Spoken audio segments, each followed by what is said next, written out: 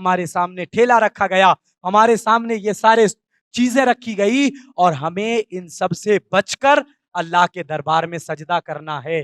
یہ ہمارا امتحان ہے۔ اگر اس امتحان میں بھی ہم کامیاب ہو گئے تو اللہ کی ذات سے امید ہے اللہ تعالیٰ ضرور اپنے نبی کی شفاعت عطا فرما کر ہم سبوں کو ایک ساتھ جنت میں جانے کا موقع عطا فرمائے گا۔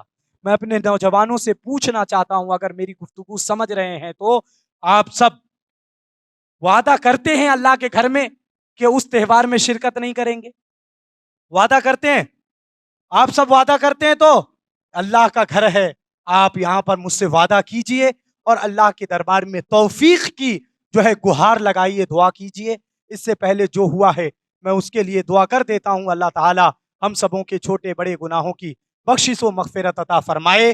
وہ سب انجانے میں ہوا تھا، اب آپ جان چکے ہیں، آپ غیروں کے تہواروں میں شرکت خدارہ نہ کرے، ہرگز نہ کرے۔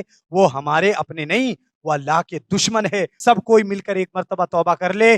استغفر اللہ ربی من کل ذنب واتوب الیہ، لا الہ الا اللہ محمد الرسول اللہ صلی اللہ تعالی علیہ وسلم۔ السلام علیکم ورحمۃ اللہ تعالی وبرکاتہ۔